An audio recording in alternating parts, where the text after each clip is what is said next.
रंग विठ्ठला रुक्मिणी समेत पंढरीनाथा रुक्मिणी समेत पंढरीनाथ रुक्मिणी समेत पंढरीनाथा रुक्मिणी समेत पंढरीनाथ रंग रंग पांडुरंग रंग विठ्ठला रंग रंग पांडुरंग रंग विठ्ठला रंग रंग पांडुरंग रंग विठ्ठला रंग रंग पांडुरंग रंग विठ्ठला हो विठ्ठला हो विठ्ठला ओ विठ्ठला ओ विठ्ठला विठ्ठल विठ्ठल विठ्ठला हरि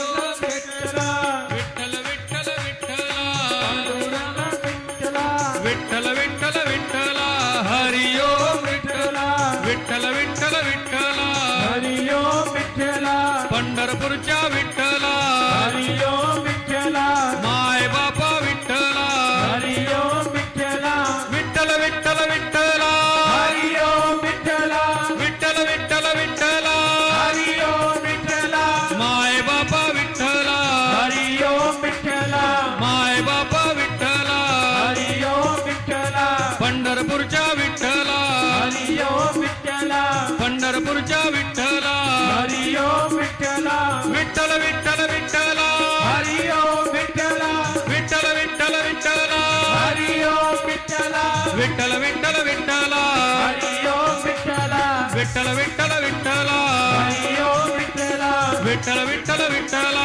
हरि ओम विठ्ठला विठ्ठल विठ्ठल विठ्ठला हरि ओम विठ्ठला विठ्ठल विठ्ठल विठ्ठला हरि ओम विठ्ठला विठ्ठल विठ्ठल विठ्ठला हरि ओम विठ्ठला विठ्ठल विठ्ठल विठ्ठला हरि ओम विठ्ठला विठ्ठल विठ्ठल विठ्ठला हरि ओम विठ्ठला विठ्ठल विठ्ठल विठ्ठला हरि ओम विठ्ठला विठ्ठल विठ्ठल विठ्ठला हरि ओम विठ्ठला विठ्ठल विठ्ठल विठ्ठला हरि ओम विठ्ठला विठ्ठल विठ्ठल विठ्ठला हरि ओम विठ्ठला विठ्ठल विठ्ठल विठ्ठला हरि ओम विठ्ठला विठ्ठल विठ्ठल विठ्ठला हरि ओम विठ्ठला विठ्ठल विठ्ठल विठ्ठला हरि ओम विठ्ठला बोला पुंडलिक वरदे हरी विठ्ठल श्री ज्ञानदेव तुकाराम पंढरीनाथ महाराज की जय। दिन बदलते रहते हैं। चक्र नियमित क्रमेण रथ का पहिया जैसे नीचे ऊपर होते रहता है, वैसे श्रीमान होते रहता है। ये गरीब भी होगा, श्रीमान होगा, गरीब होगा, श्रीमान होगा, ये चलते रहता है।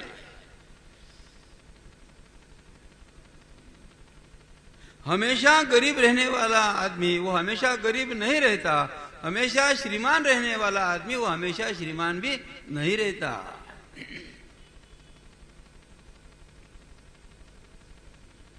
कभी दुख आवेगा, कभी सुख आवेगा, कभी दुख आवेगा, कभी दुखी बनेगा, कभी सुखी बनेगा, ये चलते रहता है।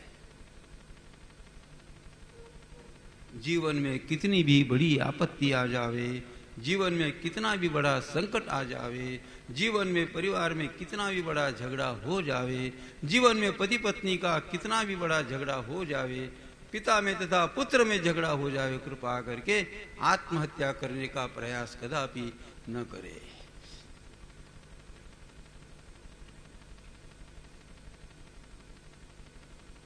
आत्मदेव महाराज घर के बाहर आते हैं, वन में जाते हैं, आत्महत्या करने ही वाले थे। उसी समय में एक महात्मा वहां पर आते हैं और महात्माओं को देखने के पश्चात आत्मदेव महाराज ने साष्टांग दंडवत प्रणाम करते हुए प्रार्थना की, महाराज मेरे जीवन में सुख नहीं, मैं अति दुखी हूं, मैं संतति चाहता हूं।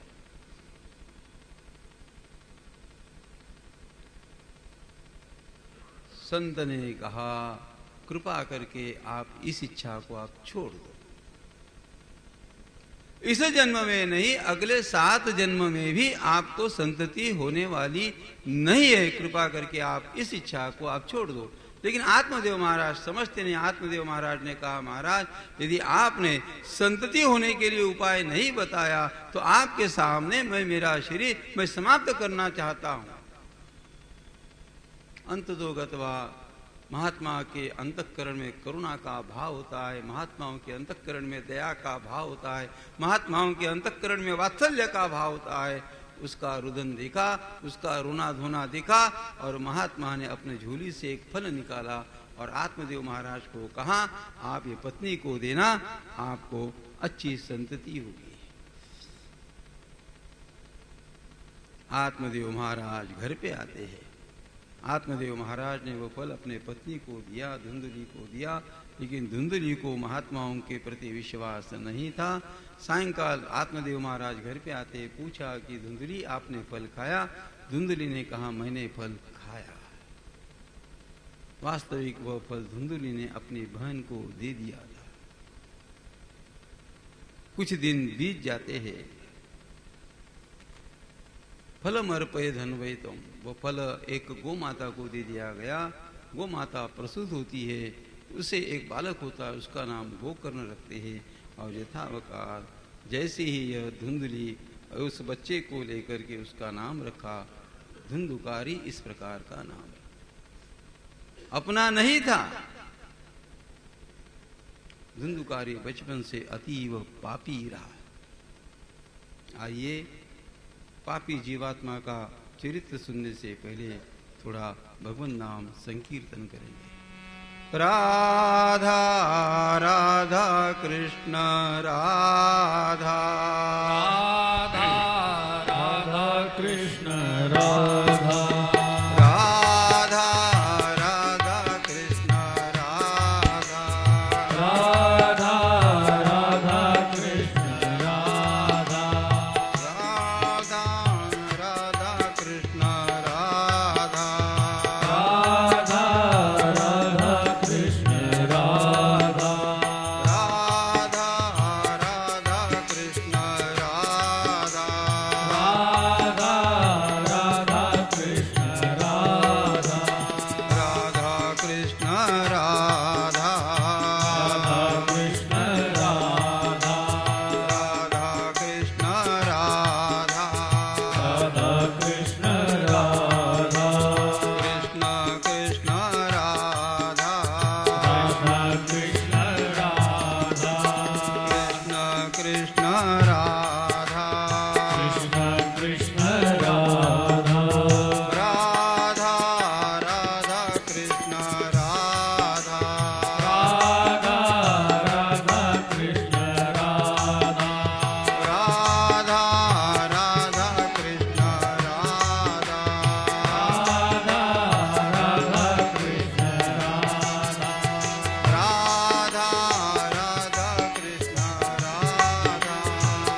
यह धुंधुकारी अतीव पापी था।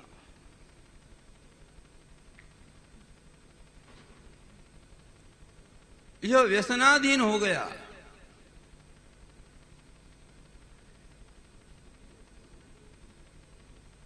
आत्मदेव ने धुंधुकारी को कहा कि धुंधुकारी, ये जितना भी धन, जितनी भी संपत्ति है,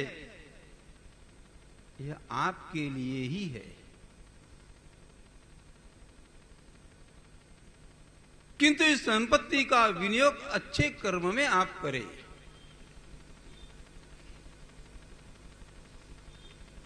धुंधुकारी इस बात को समझता नहीं।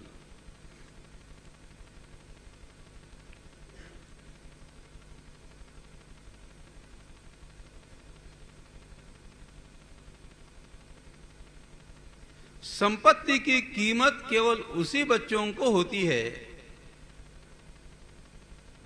जो स्वयं संपत्ति कमाते हैं।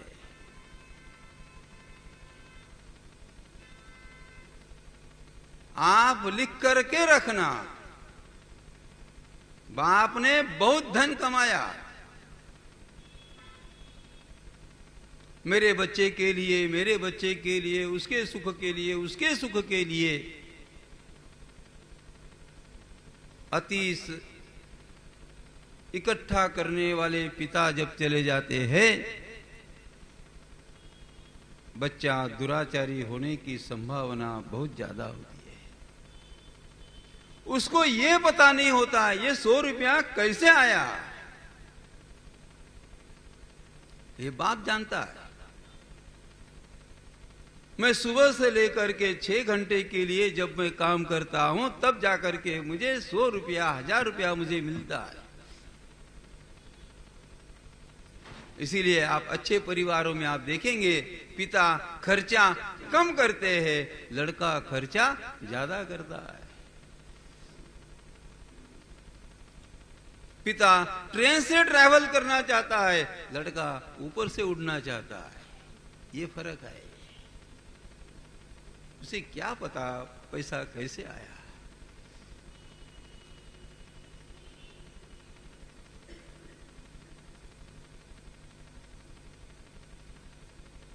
We must respect our wealth. हमारे संपत्ति का सम्मान करना सीखो। जो काम यदि 2000 में होता होगा, उस काम के लिए कृपा करके 10,000 खर्चा मत करो।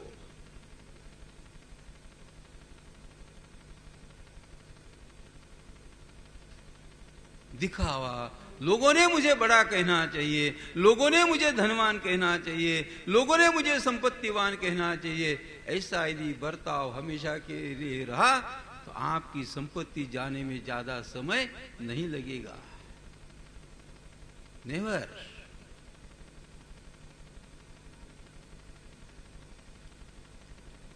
लक्ष्मी माता का सम्मान करने से लक्ष्मी माता आपके घर में निवास करना चाहती है, और जो परिवार लक्ष्मी माता का सम्मान करना नहीं चाहते हैं, वह कब चली जाएगी पता नहीं। देश में आपने देखा अब्जोपति, करोड़पति लोग आज कंगाल होकर के संपत्ति, लक्ष्मी अतीव चंचल है। We must respect. यह अपने मन को आदत लगाओ। नहीं, ये काम यदि 2000 में होता है तो ये 1500 में कैसे होगा, ये सोचो। उसको कंजूस नहीं कहते।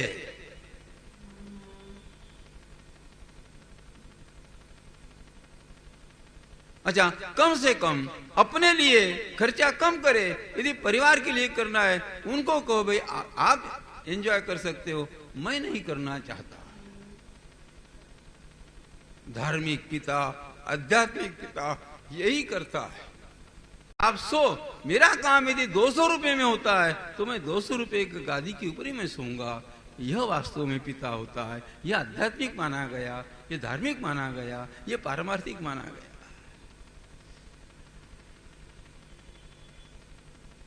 सोच बदलो जरा।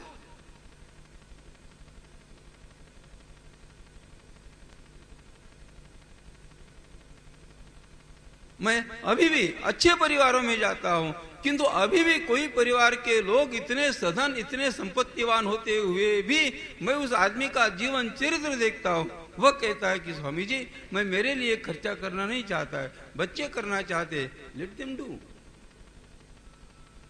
कमाया मैंने, लेकिन मैंने ये सब कमाते समय मेरे शरीर को मैंने संघर्ष की आदत लगाई, ये कमाते समय मेरे मन को स्ट्रगल करने की आदत लगाई, इसलिए मुझे हमेशा के लिए वो आदत हो ही गई। कम में मेरा खर्चा कैसे चले, ये मेरे मन को आदत ही लग गई, ये लगा।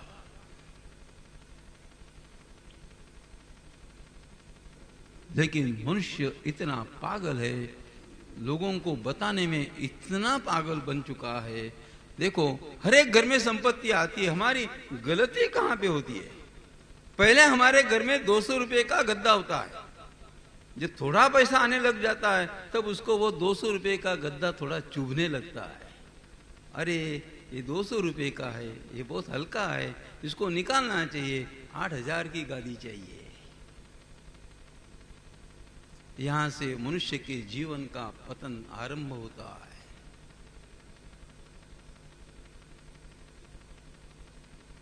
कैसे विचित्र भूख है लोगों के मन में, लोगों ने मुझे बड़ा कहना चाहिए, आश्चर्य की बात है।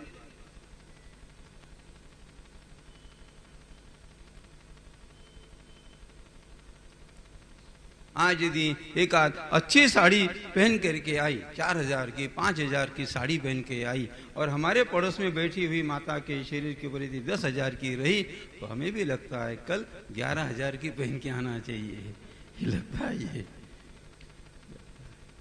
इसे पागलपन कहते हैं।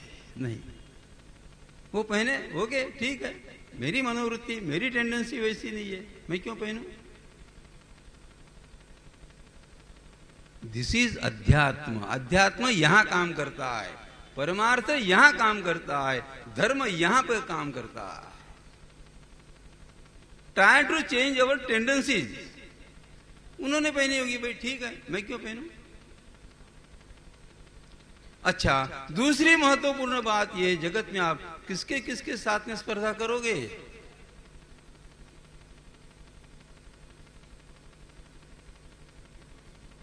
दिस इज विशियस सर्कल है ये स्पर्धा करना।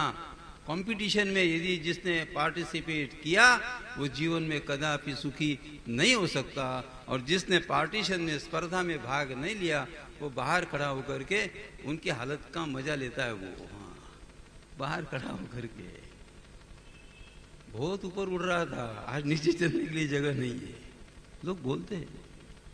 नहीं, कम से कम साधनों का उपयोग हमारे इस मरते शरीर के लिए करें, कम से कम।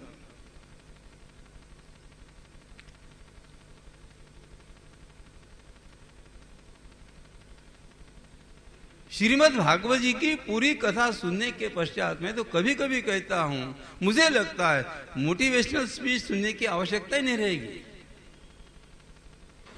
आज व्हाट्सएप पे इतने सारे आ गए, वो ये कहता है, वो ये कहता है, वो कहता है, शांति की बात कोई नहीं कहता। हमारा मन शांत कैसे रहेगा, कोई नहीं कहता। दूसरों को इंप्रेस कैसे करना, वही बात बताते हैं, और दूसरों को इंप्रेस करते करते ही वो खत्म हो जाता है।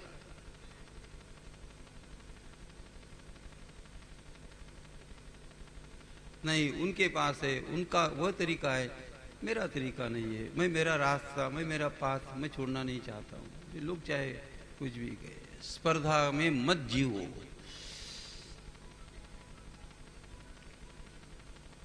ये धुंधुकारी अतीव पापी था। खर्चा करते समय मेरे पिता ने मेरे लिए इतना खून पसीना एक करके मेरे लिए संपत्ति रखी है, वो संपत्ति का विनियोग मैं अच्छे काम के लिए ही करूंगा।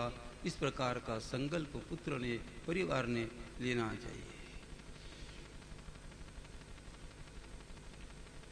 लक्ष्मी अत्यंत चंचल है, अति चंचल है।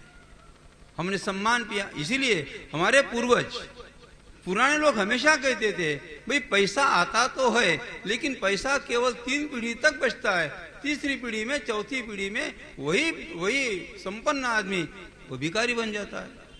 What is the reason? पहले पीढ़ी में वो कमाता है रात दिन मेरे बच्चे के लिए, मेरे पोते के लिए, मेरे बच्चे के लिए, मेरे पोते के लिए। दूसरी पीढ़ी जन्म लेकर के आती है, उसको तो रेडीमेड सब मिला है, वो उड़ाना चाहता है, वो उड़ाने लग जाता है। तीसरी पीढ़ी बर्बाद।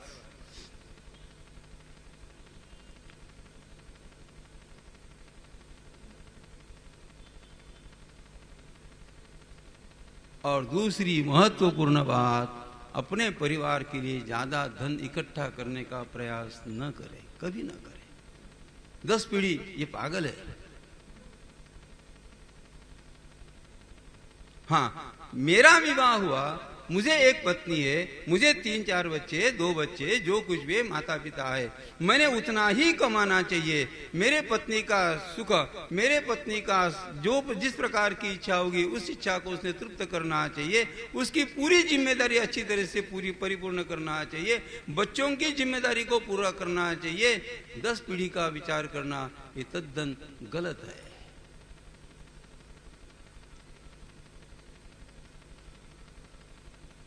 मैंने ऐसे लोगों को देखा है, क्या कहूं आपको। मेरा पड़पोता जब वो 30 साल का होगा तब उसके नाम पे 10 करोड़ के हो गए। अरे तेरे को पोता होगा नहीं होगा ये भी फाइनल नहीं है अभी। हाँ, उसी में जिंदगी लगा दी।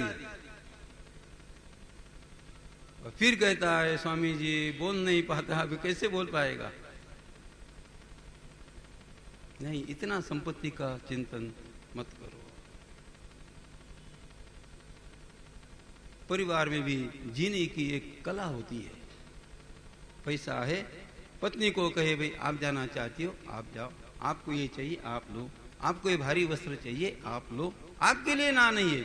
लेकिन मेरे जीवन की पद्धति इस प्रकार की है, मैं केवल सादगी भरा जीवन जीना चाहता हूं। दैट्स मैन, वो आध्यात्मिक है।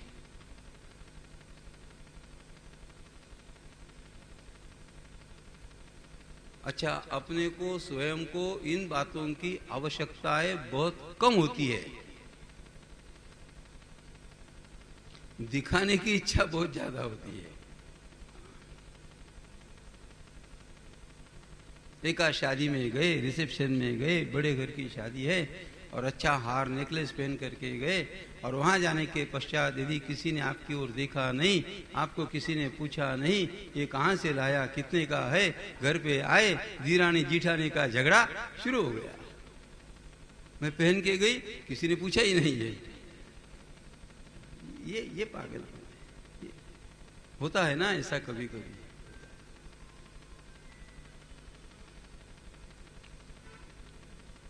आत्मदेव ने अपने पुत्र को धुंधुकारी को समझाने का प्रयास किया। धुंधुकारी, ये सभी संपत्ति आपकी है, कृपा करके दुराचार करते समय, पाप कर्म करते करते इस संपत्ति को आप बर्बाद न करें। एक दिन धुंधुकारी दोपहर के समय में घर में आता है। आत्मदेव को पिता को कहता है, पिताजी मैं धन चाहता हूँ। आत्मदेव महाराज ने हाथ जोड़ते हुए कहा, धुंधुकारी अब आपको देने के लिए मेरे पास कुछ भी नहीं।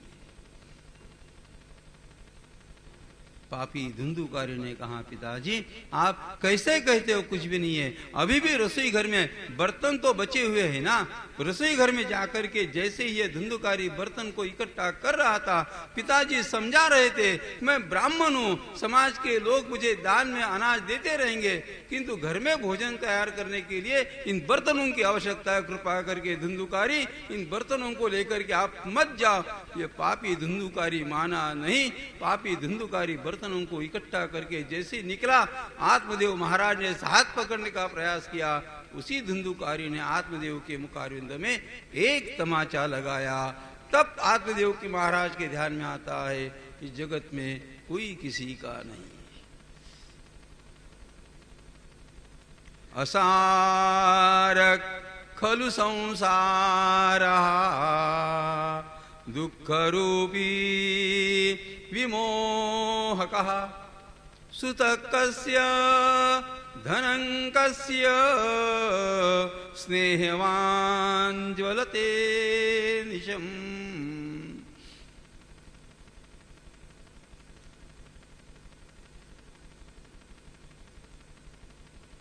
परिवार में माता के जीवन में सबसे